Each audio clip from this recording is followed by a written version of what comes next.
Caleb, some extraordinary footage of the French president. It's got me puzzled, this one. I think we need to do a welfare check, to be perfectly honest, on Emmanuel Macron.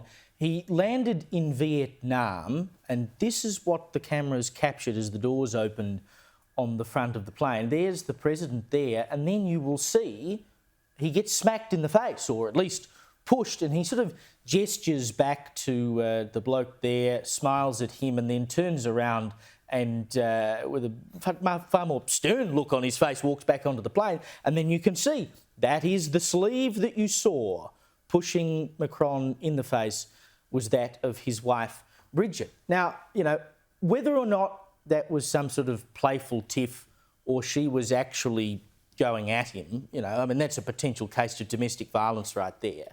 I think it should be pointed out, if that was him doing that to her, there wouldn't even be a discussion about it. He would have to resign tomorrow. I don't think we can have double standards about this. Yeah, that's a really interesting point. And you can see his reaction there when he realises there are cameras, and his stern face becomes a quick smile, waves, and then disappears back in. It's very weird footage. I don't know if we'll get an explanation, though. Such a strange moment, but there's a lot about the French that's quite weird. But moving on now to another weird episode, Chris Bowen was reprimanded by a Catholic priest for chomping down on a bowl of gnocchi pasta mid-Mass. He arrived late to the Mass, then proceeded to enter and sit down in the front row and started eating his pasta through the rest of the Mass. Now, rightfully, religious leaders have criticised this as being quite